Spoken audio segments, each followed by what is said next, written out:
जो अफरा तफरी, जो हिजान बरपा है, लोग दोस्तों को छोड़ें रिश्तेदारों को याद करना भी मुश्किल समझते हैं। यानी दो रिश्तेदार अगर इफ्तार पे आ जाएं तो हमें भारी लग रहे हैं कि हम कहाँ पहुँच गए हैं। बिस्मिल्लाहिर्रहमानिर्रहीम।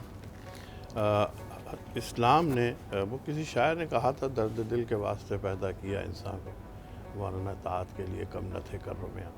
तो इंसान को तो पैदा ही इसीलिए किया गया कि वो जज्बे, वो एहसासात, वो मोहब्बत, वो चीज़ें वाकई हमारे यहाँ से उनका होती जा रही हैं। हम अब याद करते हैं कि वो पुराना दौर था जब बैठते थे दोस्तों में, किसी की शादी है तो एक हफ़्ता पहले से जा रहे हैं या रोज़ जा रहे हैं रात को जनाब काम से आकर। अब ये आलम है, अगर किसी का इंतकाल हो जाए तो वो फ़ोन पे पूछता है नमाज जनाजा कितने बजे है, डायरेक्ट नमाज जनाजा पहुंचता है और वहीं से वो करीबी, और वहीं से फिर वो निकल गया, और बहुत ही करीबी है तो वो कब्रिस्तान चला गया। और ज़ुहैर भाई ये भी गनीमत है कि अगर ये पोस्ट कोविड हो, वरना तो सिर्फ फ़ोन पे ताज़ियत, वरना तो फ़ोन पे ताज़ियत। तो ये सारी चीज़ें हमें असल में इंसानियत से दूर कर रही हैं। बिल्कुल। और ये महसूस करना कि जी अगर दो आदमी आकर मैंने खिला दिया तो मेरी रोज़ी कम हो जाएगी या मैं ख़र्चा कहाँ से पूरा करूँगा। कहते हैं कि जब मेहमान आता है जी। तो वो अपना रिस्क साथ लाता है, और जब जाता है तो तुम्हारे घर की बलाएं साथ लेके जाता है। बिल्कुल। तो ये खिलाने पिलाने से रिस्क कम नहीं होता, रिस्क बढ़ता है। ये फ़लसफ़ा इस्लाम ने दिया है कि जितना दोगे पलट कर आएगा तुम्हारे पास। लेकिन फिर एक सवाल है कि कोई, और आमिर भाई ये मैं आपकी तरफ ले आती हूँ, मुझे बताएं कि वो रिश्तेदार जिनकी वजह से आपको पता है कि आपके घर में लड़ाई हो जाती है या उनकी वजह से कोई ना कोई मामलात बिगड़ ही जाते हैं, वो आते हैं तो ऐसा लगता है कि अपने साथ टिक टिक किटपिट साथ लेके आते हैं, और उनके जाने के बाद भी वो मसला वहीं का वहीं खड़ा होता है, बल्कि अक्सर बढ़ जाता है। ऐसे रिश्तेदारों से कैसे डील किया जाए?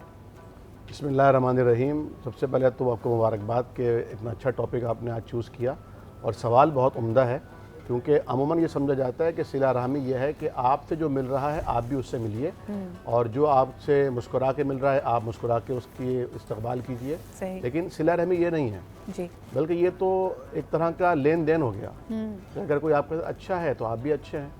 अल्लाह के नबी सल्लल्लाहु अलैहि वसल्लम फरमाया कि सिला रहमी यह है कि जो आपके साथ अच्छा नहीं है आप उसके साथ अच्छे रहें। वो आपके साथ दगा कर रहा हो लेकिन आप वफ़ा करें। सही। वो आपको खार दे रहा हो, आपके रास्ते में कांटे बिखेर रहा हो, लेकिन आप गुलदस्ता लेकर खड़े हो। वो आपसे, और नबी अकरम सल्लल्लाहु अलैहि वसल्लम की फरमान है ना, आपने फरमाया कि मुझे 9 चीज़ों का हुक्म दिया गया है, जिसमें से 2 इसी हवाले से हैं कि जो मुझसे कटे मैं उससे जुड़ूँ, जो मुझे महरूम कर दे मैं उसे दूँ। तो हदीस शरीफ में भी आता है, जैसा कि अल्लामा साहब ने फरमाया कि जो तुम में से चाहता है कि अई युनसा लहू फ़ी असरिही वई युबसता लहू फ़ी रिज़्क़िही, उसका रिस्क वसी और कुशादा हो जाए और उसकी उम्र में भी बरकत हो जाए, उम्र भी बढ़ा दी जाए, वो एक काम कर ले, फल यसिल रहिमहू, रिश्तेदारियों को मिलाए। और रिश्तेदारों में वो रिश्तेदार भी जो कहा जाता है ना, अल अकारिब कल अकारिब, अरबी का एक मकूला है, अकरब बिच्छू को कहते हैं कि जो अकारिब यानी कराबतदार हैं वो गोया के बिच्छुओं की तरह हैं। और किसी ने कहा कि ये रिश्तेदार भी अजीब लकड़ियों की मानंद हैं कि करीब हों, सूखी लकड़ियों की मानंद हैं कि करीब हों तो धुआं दें, जलाने लगे, और दूर हों तो धुआं दें। तो ये है, ऐसा है। बाद रिश्तेदार ऐसे होते हैं कि जो कीड़े निकालते हैं, जो हमेशा आपके ऐब तलाश करते हैं, कुछ ना भी हो तो कुछ ना कुछ उसमें से ज़रूर क्रिएट कर लेते हैं, और आपने उनके अच्छी खातिर मदारात की, लेकिन बाद में आपको सुनने को मिलता है कि हम उनके घर गए तो हमें तो पानी तक का नहीं पूछा, हमें तो कुछ हमारी खातिर मदारात की नहीं। अच्छा, तो यहाँ कभी बिल्कुल आप सही कह रहे हैं, लेकिन कभी कभी मैं सोचती हूँ कि शायद मसला एक्सपेक्टेशंस का है, यानी तवक्कुआत या तो बहुत ज़्यादा हैं। ये बात भी है कि तवक्कात बहुत ज़्यादा हैं, और ये भी दूसरी बात ये भी है कि बाद लोगों की नेचर ही ऐसी होती है, उन्होंने ऐसे ही करना होता है। वो बिच्छू वाला वाक़या है ना कि एक डंक मारना ही मारना है उसने। जब उसको पहुंचाया तो उसने कहा कि तुमने मुझे डुबोया क्यों नहीं? देखा तुम मुझे डंक क्यों मार रहे थे, मेरी तो फितरत है, मेरी तो आदत है। कहा जब तुम अपनी बुरी आदत अपने मौसिन के लिए नहीं छोड़ सकते तो मैं अपनी अच्छी आदत तुम जैसे मौसिन कुछ के लिए कैसे छोड़ लेकिन सकता फिर इन मामलात में भी शिकवे शिकायतें होते हैं। ज़ुहैर भाई, मिसाल के तौर पे अगर आप अपने ऐसे बहन भाइयों के साथ सिला रहमी कर रहे हैं जो आपका अच्छा नहीं चाहते, या कहीं ना कहीं वो आपको कोई ईज़ा या कोई तकलीफ़ पहुंचाते हैं, तो फिर इवेंचुअली बुढ़ापे में जाके आपके बच्चों का आपसे शिकवा होता है कि भाई आपने हमारी हक तलफ़ी करके अपने बहन भाइयों को नवाजा, उनकी तरफ आपका झुकाव ज़्यादा था। आप अक्सर देखें कि जवान औलाद अपने बुज़ुर्ग वालिदैन से ये शिकवा करती नज़र आती है कि आपके लिए तो सब कुछ आपके बहन भाई थे, आपने हमारा ख्याल नहीं किया।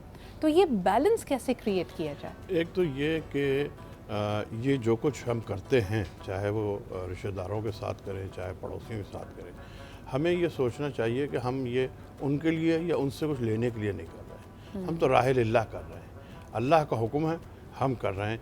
जब हम करेंगे और अल्लाह के लिए करेंगे तो इसका रिस्पांस अल्लाह हमें देगा।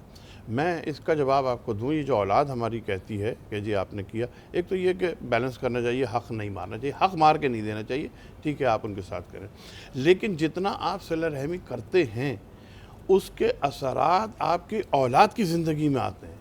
ये औलाद उस वक्त नहीं महसूस करती। वो जो औलाद को आसानियाँ मिलती हैं वो माँ बाप की उन नेकियों के बदले में मिलती हैं जो माँ बाप ने अपनी ज़िंदगी में दूसरों के साथ की होती है। तो हम असल में ये भूल गए कि अल्लाह क्या कह रहा है। हम ये सिर्फ याद रखते हैं कि हम क्या चाह रहे हैं, हम क्या कह रहे हैं। अल्लाह कहता है तुम करो, नेकी करो और मेरे लिए करो, यानी अल्लाह का हुक्म है तो इसलिए करें। जब आप अल्लाह के हुक्म के लिए करेंगे तो कहीं से आपका हक़ नहीं मारा जाएगा, उसका नेमुल बदल आपको कहीं ना कहीं से मिलेगा। बिल्कुल सही। बिल्कुल, अभी हम खुशी और गम की बात कर रहे थे। अल्लाह ताला रमज़ान में बहुत सारी ढेरों खुशियाँ आपके लिए लेके आपको ये मौका दे कि आप सहर व अफ्तार अपने रिश्तेदारों के साथ करें, लेकिन ज़िंदगी इतनी तेज़ रफ्तार है ज़ुहैर भाई कि अब हमारे रिश्तेदार अगर बीमार होते हैं, क्रिटिकली इल ना हो, हॉस्पिटलाइज ना हो, तो हम वक्त नहीं निकाल पा रहे होते। नरम गरम हल्का फुल्का चल रहा है तो हम कहते हैं ये तो जी ज़िंदगी का हिस्सा है, बस फ़ोन पे इयादत कर दी। क्या ज़्यादा सवाब है अपने अलील रिश्तेदार की तिमारदारी करने का, उससे जाकर मिलने का? रिश्तेदार तो क्या, किसी भी पड़ोसी, दोस्त, किसी की भी अगर कोई बीमार है उसकी जाके अयादत करने का बहुत ज़्यादा सवाब बयान किया गया है। और जब रिश्तेदार की करते हैं तो डबल हो जाता है, एक रिश्तेदारी का हक़ और दूसरे बीमार की अयादत का, तो ये सवाब दोहरा हो जाता है। और इसमें एक तक़वियत भी मिलती है मरीज़ को कि मैं बीमार था तो ये मुझे आके पूछा गया। अब ज़ाहिर है कि जहाँ कोविड जैसी बीमारियों का नहीं ज़िक्र बल्कि एक आम हालात में हो जाए, मगर हमने वाकई अपने आप को अर्निंग में इतना मसरूफ़ कर लिया कि सर्विंग में के लिए हमारे पास टाइम ही वक्त ही नहीं है। बचता। बिल्कुल सही। आप तभी देखें कि मुझे बड़ा प्यारा लगता है, एक दफ़ा मैं आगा खान अस्पताल अभी रिसेंटली गई तो वहाँ का जो कम्युनिटी सेंटर है वहाँ आपको वॉलंटियर्स मिलेंगे। अच्छा, जैसे ही आपके जहन में रज़ाकार या वॉलंटियर्स का जिक्र आता है तो आप यंग लोगों को इमेजिन करते हैं। मुझे बड़ा अच्छा लगा कि एक 80 ईयर ओल्ड आंटी वहाँ पर वॉलंटियर करती हैं जिनका काम बड़ा सिंपल सा है। वो कोई भी आए तो उसको सिर्फ सही डिपार्टमेंट या जिस जगह पर उसने जाना है वो उसकी थोड़ी सी निशानदेही कर रही होती है, रहनुमाई कर रही होती हैं, लेकिन उन्हें अपने आप को मसरूफ़ रखा हुआ है। उन्होंने अपने आप को वही जैसे आपने कहा कि सर्विस में रखा हुआ है ताकि वो अपने आप को फ़ाल रखें और एक पर्पस को सर्व करते रहें। ऑन दी अदर हैंड हमारे लिए तो हम अपने लोगों के लिए, अपने रिश्तेदारों के लिए वक्त नहीं निकाल पा रहे। आमिर भाई, ये जो सर्विस हम करते हैं, चाहे कोई अपना मोहल्लेदार हो, रिश्तेदार हो, दोस्त हो, उससे हमारे अंदर, हमारी शख्सियत में क्या तब्दीली आती है और हमारा दीन, हमारा ईमान और पुख्ता कैसे होता है? देखिए, अल्लाह ताला ने इंसान को खिदमत के लिए पैदा किया है और बाकी तमाम मखलूक़ात को इंसान की खिदमत के लिए लगा रखा है जी। जब हम किसी यानी अपनी पैदाइश का यूँ समझिए कि हक़ अदा कर रहे होते हैं, जब अल्लाह की इबादत और मखलूक की खिदमत कर रहे होते हैं, और इन मखलूक़ात में भी जैसे वालिदैन हैं, सबसे बढ़कर उनका हक़ है, फिर उसके बाद जो क़राबतदार हैं, क़राबतदारों में आपकी औलाद भी है, आपकी बीवी भी है, और आपके वो क़राबतदार जो जिनसे आपका रिश्ता है, नसबी हो या ससुराली हो, यानी आपका ननियाली ददियाली हो या आपके ससुराली हो, ये भी आपके रिश्तेदार हैं जिनके हुकूक आपको अदा करने हैं। तो जब अगर ये बीमार होते हैं या ये ज़रूरतमंद होते हैं और हम इनकी ज़रूरत पूरी करते हैं तो हमें न सिर्फ ये कि एक सवाब सिला रहमी का मिल रहा होता है, दूसरा उस सदक़े का मिल रहा होता है जो हम एक नेकी कर रहे होते हैं। तो अमूमन हम ये देखते हैं कि इंसान उन लोगों के लिए तो अच्छा होता है जो उसके रिलेटिव नहीं होते, लेकिन उन लोगों के लिए जो उसके रिश्तेदार हैं उनके लिए वो अच्छा नहीं होता। बिल्कुल। तो अच्छा, आप अक्सर देखिए कोई इकलौता शख्स है जिसको अल्लाह ताला ने बहन भाइयों के रिश्ते नहीं दिए, तो ऐसा लगता है वो हर वक्त मतलाशी रहता है, वो तलाश करता रहता है, वो किसी को मुंह भूली बहन बना लेगा, मुंह बोला भाई बना लेगा। ऑन दी अदर हैंड हमें बिन मांगे अल्लाह ताला ने ये तमाम रिश्ते दिए हैं और हम उनकी कदर नहीं करते। मुझे ये बताइए ज़ुहैर भाई कि आज से थोड़ा अर्सा पहले भी हमारे माशरे में बड़ा एक रिवाज था कि हम किसी को भी यानी जब इज़्ज़त देते थे, तकरीम देते थे, तो उसको किसी रिश्ते से बुलाते थे, चचा कह देंगे, बाजी कह देंगे। अब बाकायदा लोग इस पर बुरा मनाते हैं, यानी अगर आप मोहल्ले में भी साथ रहते थे तो रादर देन किसी को किसी के नाम से जाने, अब उनको भाभी या बाजी या आपा कहते थे। अब लोग इस पर नाराज़ हो जाते हो, कहते हैं नाम से पुकारें, मैडम कहें, लेकिन ये सारे होता है, रिश्ते रिश्ते ना बनाएं हमारे साथ, इस पे आप क्या कहेंगे? उसमें एक तो यही वजह है कि ज़ाहिर है कि वो जज्बे ही ख़त्म हो गए। पहले जब ये कहा जाता था भाभी, तो वो एक रिश्ते का एहसास, एक ताल्लुक़ का एहसास होता था कि ये मुझे अपना समझ रहा है। जी। भाभी या बाजी या आंटी या चची, मोहल्ले वालों को भी जो कहा जाता था। तो एक तो वो रिश्ते का जज्बा ही ख़त्म हो गया इसलिए। दूसरी ये कि अब यहाँ हमारे यहाँ एक चीज़ बड़ी अजीब हो गई है कि अगर आपने किसी ज़रा सी बड़ी खातून को चची या आंटी कह दिया, हाँ तो उनको ये कॉन्शियसनेस हो जाती है कि जी मुझे इतना बड़ा समझ लिया कि मैं आंटी हो गई, मैं चची हो गई। अच्छा, कोई मुरब्बत में ना भी बोले तो घर आके कंप्लेन जरूर करता है, ये अपने आप को बड़ी नन्ही समझती है, इसने मुझे चच्ची कैसे कहा। कैसे कहा। नहीं, अगर कोई खाला हो तो वो कहती है खाला नहीं आनी कहो। हाँ, तो भाई ये तो रिश्ते हैं, इससे उम्र का क्या ताल्लुक है। खाला तो बहुत कमसिन भी हो सकती हैं और बसा औक़ात ऐसा होता है कि भांजी बड़ी होती है और खाला छोटी होती है उम्र में। बिल्कुल सही। और ये अच्छा, दूसरी तरफ डगमगाने का भी एक होता है कि कई दफ़ा आप देखें कि जो नानी है और दादी है वो इंसिस्ट करी होती है मुझे बड़ी अम्मी बोले, मुझे दादी या नानी के नाम से ना करें। वहाँ पे भी बच्चे को आपने रिश्ते की अगर पहचान करानी है तो मुझे लगता है हक तलफी हो रही है उसके साथ बेचारे की। लेकिन बहरहाल ये बातें हम करते रहेंगे। दूसरा ये कि आपके जो ससुराल के रिश्ते हैं, जिनको कई लोगों ने ससुराली रिश्ते बना दिया है, उनको कैसे मैनेज करें, इस पर हम बात करेंगे। कई दफ़ा माशरत और शरीयत दोनों के हवाले से ये सवाल आता है कि जिस खित्ते में हम रहते हैं वहाँ पर यकीनन कई तरह की थिंकिंग है, और उसमें एक थिंकिंग ये है कि जो बहू ब्याह कर आती है उस घर की पूरी जिम्मेदारी ससुराल की, सास ससुर की, देवर की, नंदों की उसी उस खातून पे है, और भाभी माँ का रुतबा रखती है, एट्सेट्रा एट्सेट्रा। लेकिन अगर हम अपनी शरीयत, अपने दीन को देखते हैं तो हमारे यहाँ लिहाज, पर्देदारी, हिजाब, इसके जो महसूसात हैं वो बिल्कुल मुख्तलिफ हैं। हमारे यहाँ ये रिलैक्सेशंस मौजूद नहीं हैं। बहरहाल जी, आपका जो देवर भी है, आपके घर में जो दूसरे अफराद हैं, मर्द हजरात, उसमें भी महरम ना महरम की तफरीक आपके सामने बड़ी वाज़े है। तो फिर सवाल ये पैदा होता है कि हम किस माशरत को अपनाए हुए हैं। अक्सर ये सवाल लोग करते हैं जब आप किसी को फैमिली गैदरिंग्स में देखते हैं, कुछ लोगों की बेतकल्लुफ़ी को नोटिस करते हैं। How do we create those boundaries, ज़रा इस पे बात कर लें क्योंकि ये बड़ा अहम टॉपिक भी है। ज़ोहैब भाई, क्या कहेंगे कि भाभी माँ के बराबर होती है, हमारी माशरत का हिस्सा है, बरसग़ीर की एक हिस्ट्री है, एक तहज़ीब है अपना। क्या ये टकराव में आती है हमारी शरीयत से? नहीं, हमने असल में दोनों बाउंड्रीज़ को बिल्कुल जुदा कर दिया है। मतलब ये कि या तो हम बिल्कुल उधर चले जाते हैं, सही, या हम बिल्कुल उधर चले जाते हैं। जबकि सिरात मुस्तकीम जो है वो मैन अरबी दरमियान में है। मसलन पर्देदारी से, जेठ से या देवर से या घर में अगर और कोई ऐसा है, वो पर्देदारी का ये मकसद नहीं है कि बिल्कुल चेहरा भी नहीं देखे, सामने भी नहीं आए, कोई काम भी नहीं करे, वो अपने अलग कमरे में दीवारें खिंच जाएँ, ऐसा नहीं है। पर्देदारी का मतलब ये है कि आप उस कैफियत में ना सामने आए देवर के या जेठ के या अच्छा, और गुफ्तगू में लिहाज और बेतकल्लुफ़ी की आप बाउंड्री किधर खींचें? क्योंकि अक्सर एक स्कूल ऑफ थॉट ये भी है कि जो कुछ हमारी ड्रामों में जैसे अक्कासी हो रही है या मूवीज़ में दिखाया जा रहा है, ठीक है, खुशी का और सब चीज़ों का मौका है, कई दफ़ा हमारे रिश्ते प्रॉब्लम में भी पड़ जाते हैं। यानी देवर की जब बीवी आती है तो वो कहती है ये भाभी की इतनी बेतकल्लुफ़ी क्यों है, ये इस तरह की बातों पे क्यों टोक देती हैं, या ये वाली गुफ्तगू ये क्यों करती हैं। ये माशरती मसाइल हमारे सामने आ रहे हैं अब।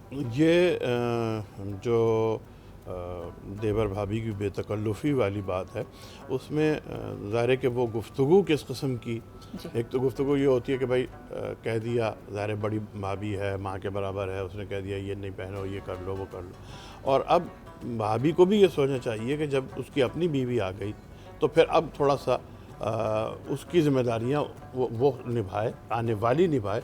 तो अगर वो इस तरह से लिमिटेड कर ले, लेकिन इसका हरगिज़ ये मकसद नहीं है कि बातचीत या खुशी या गमी में बिल्कुल अपने आप को बिल्कुल दीवार खींच के साथ हो जाए। ठीक है, वो एक ताल्लुक़ से उसकी भाभी है, बात भी करेगी, चीज़ भी करेगी, उसके ख़्याल भी जो इतने अरसे वो करते आई है, वो एक आदत बन जाती है, रिश्तों का तकद्दुस होता है। देखिए, अक्सर भाभियाँ उस उम्र में ब्याह कर आती हैं जब हो सकता है आपके देवर और आपकी नंदें बहुत छोटे हों, लड़कपन में हों, तो अक्सर आप इस बात का भी मान लेते हैं कि भाई इनको तो हमने गोदों में खिलाया, ये तो हमारे सामने बड़े हुए हैं।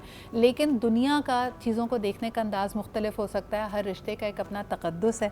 आमिर भाई, इसी हवाले से एक और सवाल ये आता है कि वालिद और ससुर दोनों आपके महरम होते हैं, लेकिन क्या इनके साथ जो आपका तरीक़ेकार है कि कोई शफ़क़त से अगर सर पे हाथ बैठे या आपकी जो बाउंड्रीज़ हैं वो एक जैसी हैं? शरीयत हमें क्या कहती है? जी, यकीनी तौर पर महरम है और अबदी महरम है, जी। लेकिन यानी अगर शौहर किसी का खुदा न खास्ता फौत भी हो जाता है तो भी उसके जो ससुर हैं उससे उसकी शादी नहीं हो सकती, तो ये अबदी महरम कहलाते हैं, हमेशा हमेशा महरम रहेंगे। लेकिन देवर और जेठ जो है वो अबदी महरम नहीं है, यानी अगर खुदा न खास्ता किसी का शौहर फौत होता है और वो रिश्ता आता है देवर का या जेठ का, तो उससे हो सकती है शादी अगर वो दोनों चाहें। लेकिन जहाँ तक ये सवाल है, देखें सास भी जो है वो माँ के दर्जे पर है, उस्ताद भी बाप के दर्जे पर है।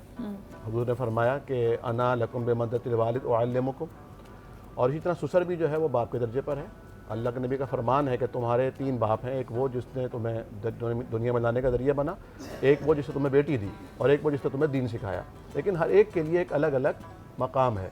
जो सगा बाप है, आज के ज़माने में तो मैं देख रहा हूँ कि जो यानी सिचुएशंस चल रही हैं, जो बहरा रवी का आलम है, जो नफसानी ख्वाहिशात को मुँह ज़ोर घोड़ों की तरह छोड़ दिया गया है, तो माएँ जो हैं वो बेचारियाँ परेशान हैं। यानी ऐसे भी कहानियाँ सुनने में आती हैं, अल्लामा अनवर हफीज़।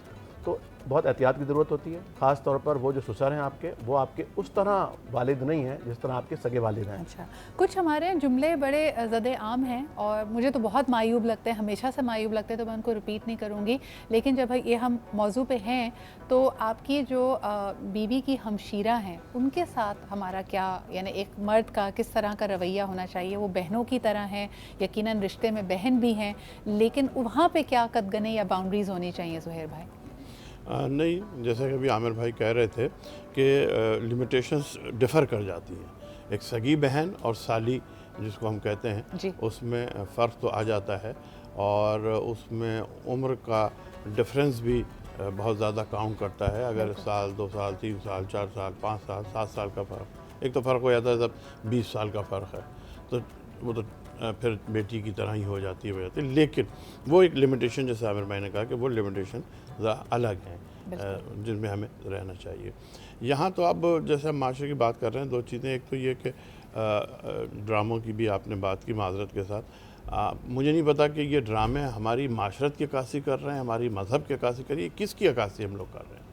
जो हमारे पास ख़बरें आती हैं, मैं तो नहीं देखता, लेकिन मैं सुनता हूँ कि ये हो गया, वो हो गया, ड्रामे में ये सीन दिखाया गया, ये थीम थी उसकी। एक बड़ा आम मौजू बन गया, यानी जिन रिश्तों की अभी हम बात कर रहे हैं, आपने यहाँ पे जिक्र किया आमिर भाई अबदी महरम का, और आपने सिचुएशन बताई कि खुदा न खास्ता अगर तलाक वाक़ हो जाए या आपके शौहर का इंतकाल हो जाए तो जेठ से या देवर से निकाह मुमकिन है। लेकिन हमारे यहाँ कई कहानियों का मौजू यही है कि जी एक बहन है जो खुश नहीं है कि दूसरी बहन की कहाँ शादी हुई, वो बाकायदा साजिशें कर रही है कि वो शख्स किसी तरह उसका हो जाए। यानी ये मुझे लगता है कि रिश्तों की पामाली में एक तरह से कैटलिस्ट बनी हुई है इस तरह की ये कैटलिस्ट, बिल्कुल कैटलिस्ट बनी हुई है। और ज़ाहिर है कि जो आप शो करते हैं, जो आप दिखाते हैं, उसी से नई नस्ल जो है वो इंस्पायर होती है। वो भी फिर ये सोचती है कि हाँ ऐसे करना चाहिए, वैसे करना चाहिए। जैसे एक ज़माने में बहुत ज़्यादा इंडियन ड्रामे चल रहे थे जो आजकल थोड़ा कम हो गए, तो हमारे यहाँ भी ख़वातीन का वही मिजाज माज़रत के साथ वो बनता जा रहा था। या जैसे आपने देखा होगा, ये एक गेम चलता है जो बच्चों में आजकल बहुत ज़्यादा जहर की तरह फैला हुआ है, पबजी। इसका मैं ये समझता हूँ, मुझे नहीं मालूम पीछे क्या, लेकिन मैं समझता हूँ इसका बुनियादी मकसद ये है कि बच्चों में हमारी नई नस्ल का हिजान इतना ज़्यादा वो कर दिया जाए कि वो जाहिरियत की तरफ चले जाएं। यानी आपने बिल्कुल सही कहा कि जो हम देखते हैं, आपका कच्चा जहन, नन्ना जहन उसको नॉर्मलाइज कर देता है। यानी पहले शायद अगर हम अपने बचपन की बात करें तो एक लड़का लड़की, बेशक आप कोएड में पढ़ते थे, बेतकल्लुफ़ी मायूब समझी जाती थी। आपकी टीचर से लेके आपके रिश्तेदारों तक हर कोई आपको टोक सकता था कि बाहर साथ पढ़ने का भी मकसद ये है कि आपका डिस्टेंसेस बरकरार रहें। आज आपने वो डिस्टेंसेस ख़त्म कर दिए हैं। अब किसी के साथ फ़ोन करना, या किसी आप रेस्टोरेंट में जाएँ, वहाँ पर अगर लड़का लड़कियों का एक ग्रुप बैठा हुआ है और वो बहुत लाउडली गुफ्तगू भी कर रहे हैं, तो इसको बड़ा आम समझा जाता है। तो I think that is where we need to be a little more reflective. बहुत बहुत शुक्रिया। ज़ुहैर भाई हमारे साथ मौजूद थे, आमिर भाई हमारे साथ मौजूद थे। बड़ी कॉम्प्रिहेंसिव गुफ्तगू रही। कुछ चीज़ें इसमें से अनकम्फर्टेबल भी हैं जब हम उसके बारे में बात करते हैं, लेकिन इसके ऊपर आगही भी बड़ी अहम है। तो अपने रिश्तों का तक़द्दुस रखिए, सिला रहमी का का एक रवैया अपनाइए अपने रिश्तेदारों की तरफ, लेकिन कहाँ आप हद से तजावुज़ कर रहे हैं इसका भी आपको एक अदराक होना चाहिए।